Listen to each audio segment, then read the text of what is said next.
It began, as these things so often do, with a house.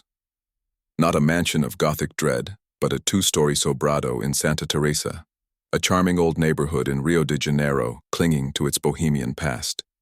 It was a fixer-upper, a canvas for the new life I intended to paint over the wreckage of the old one.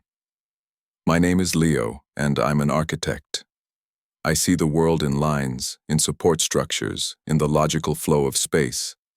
I believed, with the earnest arrogance of a man who designs foundations, that I was the master of my own reality. The house was a project, a tangible distraction from the intangible ache of a recent breakup with Julia, a void I planned to fill with sawdust, sweat, and blueprints. Life was a predictable, comforting rhythm. Mornings were spent at the site, supervising the crew, the air thick with the smell of cement and the promise of renewal. Afternoons were for drafting in my rented apartment, surrounded by the clean, sterile order of my profession. I was a man of reason, a skeptic by trade and temperament.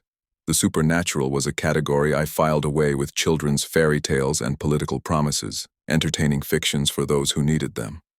My vulnerability wasn't a belief in ghosts. It was a desperate need for control, a belief that any problem could be solved with the right plan. The discovery happened on a Tuesday. The air was heavy and wet, threatening a tropical downpour. Two of my workers, a father and son named Ricardo and Tiago, were demolishing a section of interior wall in what was to be my study. It was a clumsy later addition, likely from the 1950s, made of cheap plasterboard. Behind it, nestled in the original brickwork, was a small, sealed alcove, and inside the alcove sat a box. It wasn't large, about the size of a shoebox, but it was exquisite. Carved from a dark, almost black wood, its surface was a tapestry of intricate, flowing designs that seemed to shift and writhe under the weak light of the work lamp. There was no visible lock or seam, giving it the appearance of a solid, single block of wood. "Patron," Ricardo said, wiping sweat from his brow with the back of a dusty glove. He was a man steeped in the casual superstitions of the city, the kind who wouldn't walk under a ladder and made the sign of the cross when a black cat passed. Be careful with that. Old things in walls. They are left there for a reason. I smiled, my default reaction to what I considered harmless folklore. It's probably just an old keepsake box, Ricardo. I took it from him. The wood was unnaturally cold, a deep, cellular cold that seemed to suck the warmth from my fingertips. It felt ancient, heavy with a weight that defied its size. I ran my fingers over the carvings, tracing the hypnotic patterns. A faint, almost imperceptible tremor seemed to run through it. Or perhaps it was just my own pulse. That evening, back in my apartment, I set the box on my drafting table. It dominated the space, a piece of ornate darkness amidst my precise, ordered world of rulers and schematics. Curiosity, that most dangerous of human traits, gnawed at me. I found a small, almost invisible seam along its edge. Using a palette knife, I carefully worked it into the groove. With a soft, sighing click, the lid came loose. I lifted it, my breath held in anticipation. I expected yellowed letters, a piece of jewelry, some forgotten memento of a lifelong past.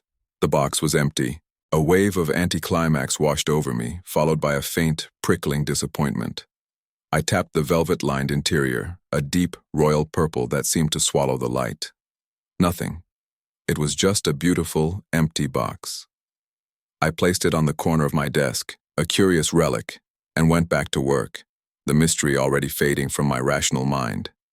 The first incursions were subtle, easily dismissed threads of wrongness in the fabric of my routine. A few nights after finding the box, I was working late when I first heard it. A faint, melodic humming. It was a simple, looping tune, the kind a mother might hum to a child. I paused, straining to place the source. The neighbors? The street? It seemed to come from everywhere and nowhere at once, a delicate, ghostly sound that vanished the moment I focused on it. I shrugged it off as fatigue, the city's nocturnal symphony playing tricks on my tired brain. Then came the scent.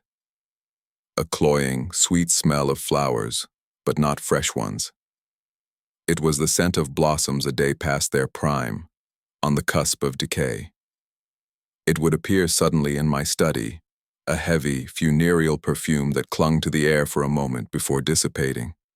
I checked for air fresheners, mold, anything. I found nothing. The house was old, I told myself. Old houses have strange smells. My dreams began to change. They weren't nightmares, not yet. They were vivid, hyper-realistic visions of a woman in an old-fashioned, high-collared dress. I never saw her face. She was always turned away from me, her form hazy, looking out a window or arranging flowers in a vase. And in every dream, she was humming that same, simple tune. I'd wake up with the melody tangled in my thoughts, a persistent earworm that I couldn't shake. The true turning point, the moment my carefully constructed wall of skepticism began to crumble, was about 2 weeks in. I had a precise system for my workspace. Everything had its place. The box sat in the far left corner of my desk. Yet, each morning, I'd find it shifted. Not by much, just a few millimeters to the right, as if it had crept across the surface while I slept. At first, I blamed myself. I must have bumped it. The cleaning lady, an earth tremor. I concocted a dozen rational explanations, each one feeling thinner than the last. One night, before going to bed, I placed a piece of tape on the desk, marking the box's exact position. The next morning, the box sat a full inch past the tape. The air in the room was frigid. The scent of wilting flowers was so strong it made my eyes water. And for the first time, the humming wasn't just in my memory. It was there, in the room. A faint, ethereal melody that seemed to emanate directly from the dark, carved wood of the box itself. My heart hammered against my ribs, a frantic bird trapped in a cage of bone. This was not the house settling. This was not my imagination. Something was wrong. The wall of denial didn't just crumble, it was obliterated. The humming was no longer intermittent. It became a constant, low-level companion, a maddening, melodic drone that seemed to vibrate at the edge of my hearing. Sometimes, woven within the simple tune, I would hear whispers, faint, sibilant sounds, like leaves skittering across pavement, forming words I could never quite decipher. My work suffered. I couldn't concentrate, couldn't find the clean, logical lines in my own mind. My carefully ordered world was being invaded by a chaos I couldn't rationalize. I decided to talk to Miguel, a history professor at the university and one of my oldest friends. He was my anchor to the rational world, a man who believed history was a collection of facts, not fables. We met for coffee in a bustling cafe in Leblon, the noise a welcome shield against the silence of my apartment. I told him everything, the box, the humming, the smell, the impossible movement. I watched his face for a sign of understanding, of validation. Instead, I saw pity. "Leo, listen to yourself," he said, his voice gentle, which was somehow worse than mockery. "You've been under a tremendous amount of stress. The breakup, this massive renovation project. You're exhausted. Your brain is playing tricks on you. It's a classic case of auditory and olfactory hallucination brought on by anxiety." "It moved, Miguel. I marked it with tape." "So you misplaced the tape, or you moved it in your sleep. There are 100 logical explanations. You're an architect, for God's sake. You believe in physics, not poltergeists." His skepticism was a mirror of my own former self, and I hated it. It made me feel unhinged, isolated. I left the cafe feeling more alone than ever, the whispers in my head mocking his clinical dismissal. He was the skeptic, and his refusal to believe was the first brick in the wall that would eventually seal me inside my own horror. My next attempt for answers was with Dona Elvira, an elderly woman who had lived next door to the Sobrado for over 60 years. I found her tending her small garden, her back bent with age. She was the harbinger, though I didn't know it then.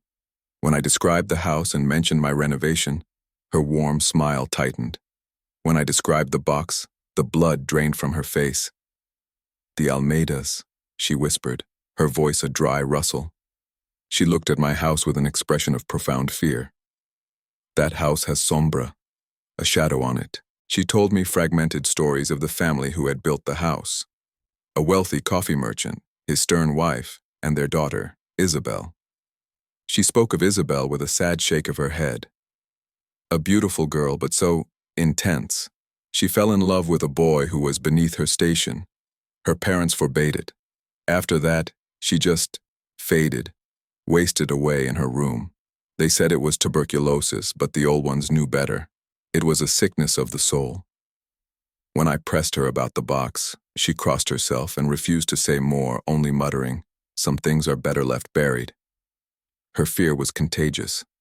I dove into a frantic, obsessive investigation. Hours were spent scrolling through digitized city archives, old newspaper databases. I found the Almeidas. I found Isabel. A faded photograph showed a young woman with dark, soulful eyes that held a hint of defiance. Her official death certificate, dated 1928, listed consumption as the cause. But a small society column from the Jornal do Brasil offered a more chilling detail. It spoke of the tragedy, mentioning Isabel's deep decline into a state of profound melancholia and disturbing religious fervor after a failed romance. The breakthrough came on a rain-lashed Saturday.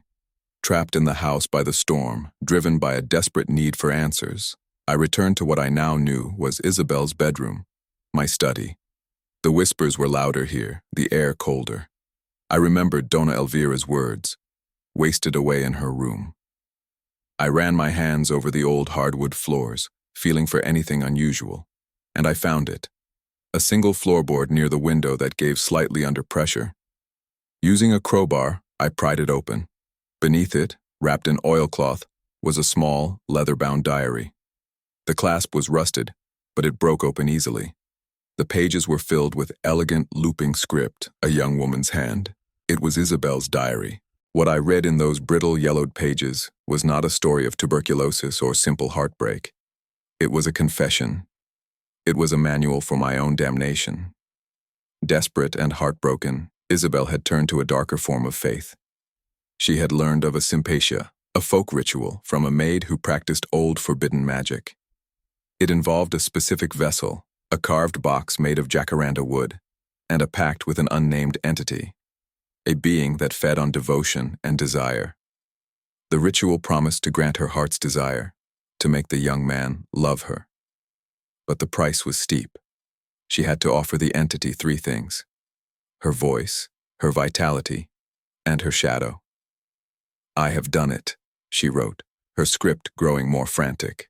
I placed my promise in the box and spoke its name. The air grew cold and I felt a lightness, as if something had been scooped out of me.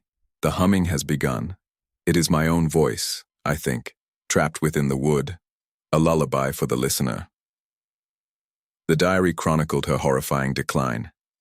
The man she desired did begin to notice her, but his attention was obsessive, possessive, and cruel.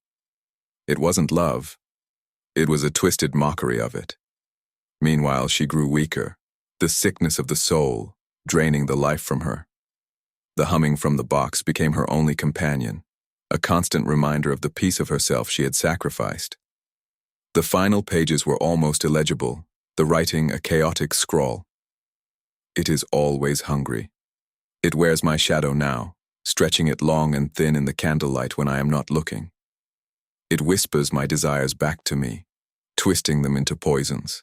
I am so tired. The box is the anchor.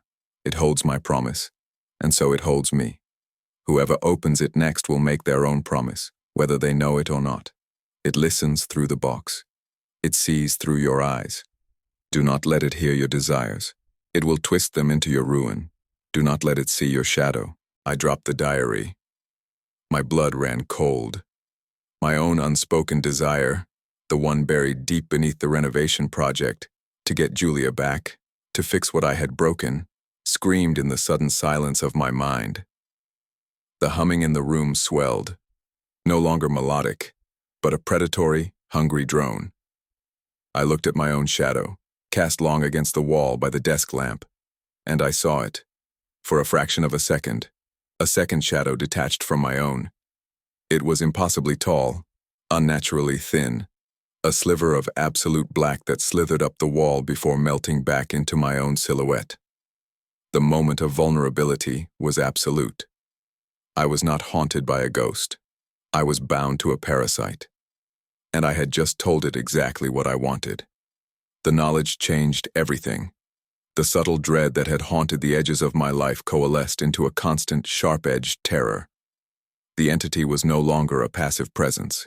It knew that I knew. The haunting became a siege. The slender shadow was my constant companion now, a flicker of elongated darkness in the corner of my eye, a distorted mimic in the reflection of a darkened window. It would ape my movements with a grotesque, lagging grace that turned my own body into something alien. My desperate need for connection, for someone to believe me, led me to call Julia. It was a catastrophic mistake. My unspoken desire, now laid bare to the entity, had painted a target on her back. She agreed to come over, her voice laced with a reluctant concern that I mistook for a chance at reconciliation. She was the ally I hoped for, but she was destined to be the victim. She walked into the house and immediately felt it. "God, Leo, it's freezing in here," she said, rubbing her arms. I tried to explain, my words tumbling out in a frantic, paranoid torrent. The box, the diary, the shadow. I saw the same look in her eyes that I had seen in Miguel's. Pity, mixed with fear. She thought I was having a breakdown. "Maybe you should take a break from this house," she suggested softly. "Come stay with me for a few days." As she spoke, a framed architectural drawing on the wall behind her crashed to the floor, the glass shattering. Julia jumped, startled. "Old nail," I said, my voice hoarse, but we both knew it wasn't. Then, the entity spoke. It used her voice, a perfect imitation, but twisted with a sibilant hiss that was pure malice. "Leave him," the whisper seemed to come from the box on my desk. "He doesn't want you. He just wants to be alone." Julia froze, her face a mask of disbelief and horror. Did you say that?" "No," I whispered, my eyes locked on the box. Her fear turned to anger. She saw it not as a supernatural attack, but as a cruel, ventriloquist trick, a symptom of my madness. "This is sick, Leo. You need help, real help." She backed away from me, her eyes wide with a terror that was now directed entirely at me. She fled the house, leaving me in a silence that was more terrifying than any scream. The entity had done exactly what it intended. It had severed my last tie to the world, isolating me completely. I was alone with it now. My next thoughts were of escape. I had to get rid of the box. That night, I drove to a deserted stretch of road overlooking the ocean and hurled the box into the churning water below. I felt a surge of triumphant relief. It was over. I drove home, the humming in my ears finally silent, and fell into a deep, exhausted sleep. I awoke the next morning on the floor of my study, my hands caked with dirt, my fingernails broken and bleeding. On the desk, gleaming with moisture and bits of sand, sat the box. I had no memory of retrieving it, only a phantom sensation of cold water and a desperate, clawing need. The diary's words echoed in my mind. "The box is the anchor. It holds my promise, and so it holds me." The pact wasn't with the object. It was with the owner. It was with me. My sanity began to fray and unravel like old rope. Sleep became a luxury I couldn't afford, as my dreams were now the entity's playground. It showed me idyllic scenes of a life with Julia, only to have them decay into nightmares of rot and loss. I lived on a diet of black coffee and raw fear. I covered every reflective surface in the house, mirrors, windows, even the screen of my television, with bedsheets and newspaper, desperate not to see that slender, mocking shadow. The physical attacks escalated. Doors didn't just slam, they were ripped from their hinges. My meticulously drawn blueprints were found shredded into confetti, scattered across the floor like malevolent snow. One evening, as I sat hunched over the diary, searching for an escape I knew I wouldn't find, I felt an icy touch on the back of my neck. It felt like long, skeletal fingers. I spun around to find nothing but empty, cold air. The house was no longer my project. It had become my tomb, and the entity was its warden. I was losing myself, my identity as a rational man dissolving into that of a paranoid survivor, a prisoner in a war against reality itself. The end came from the beginning, from the last, desperate scrawl in Isabel's diary. I had read it 100 times, but in my terror, I had missed the key. A promise for a promise, she had written. It cannot be unmade, only transferred. It needs a vessel, it needs a vow. It fed on desire, on hope, on the life force that wanting something generates.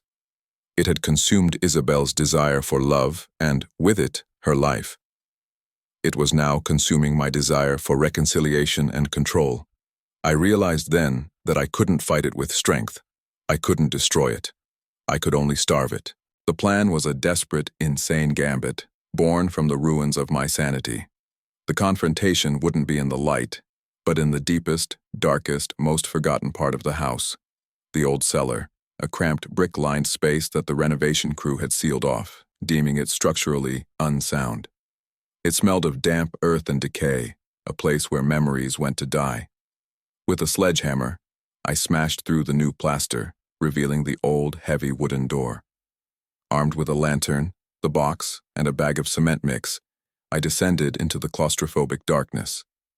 The air was thick and still. The humming was deafening down here, a chorus of trapped despair. I placed the box on the dirt floor. The slender shadow detached from my own, stretching and writhing against the damp brick walls, a spectator to my final act. It showed me images in the flickering lantern light, Julia, smiling, walking towards me. My name on a prestigious architectural award. A vision of the finished house, beautiful and filled with laughter. It was offering me everything I had ever wanted, trying to ignite the spark of desire it needed to survive. I closed my eyes, shutting it out. I thought of Isabel, of my own shattered life. I picked up the box, its coldness a familiar poison. "I have a new promise for you," I whispered, my voice echoing in the small space. I spoke not to the box, but to the silence within it. I don't want her back. I don't want success. I don't want this house. I poured every ounce of my despair, my loss, my utter brokenness into my voice. I give you my emptiness. I give you my hopelessness. I promise you nothing. I want nothing. It was a vow of relinquishment, a sacrifice not of a life, but of the will to live one. "This house is your new vessel," I continued, my voice gaining strength. I began to brick up the alcove where the box now sat, my movements swift and mechanical. "This house is your promise now. Feed on its memories, feed on its decay, feed on its silence, but you will not feed on me." The humming turned into a shriek, a sound of pure rage and agony that vibrated through the very stones around me. The shadow thrashed wildly, plunging the cellar into a strobing nightmare of light and absolute blackness. It was a psychic battle, a war of attrition. It tempted, I renounced. It screamed, I laid another brick. When the last brick was in place, slathered with wet cement, the screaming stopped. It wasn't replaced by peace. It was replaced by an absolute, profound void. A silence so deep it felt like the entire world had gone deaf. I survived. I sold the house the next week for a fraction of its worth, refusing to answer the realtor's questions about the hastily bricked-up wall in the cellar. I fled Rio, moved to a sterile, high-rise apartment in São Paulo, a place with no history, no character, no soul, a place of clean lines and anonymous existence. I am alive, but survival is not victory. The man who designed foundations, who believed in logic and control, is gone. In his place is a hollowed-out shell, a man who lives a life of quiet vigilance. I avoid ambition. I avoid attachment. I avoid wanting anything too much, for fear of what might be listening. I am no longer a creator. I am a witness, marked by a knowledge that has become a permanent scar on my soul. The real horror is not that the supernatural exists, but that it leaves you no place in the normal world. My new life is a fragile equilibrium, a constant balancing act on the edge of paranoia. Most nights are silent, but sometimes when the city outside is quiet, I hear something. It's faint, easily mistaken for the building's pipes or the wind. It comes from the apartment next door, through the thin, modern wall, the barest whisper of a melodic hum, just beginning its ancient, hungry song.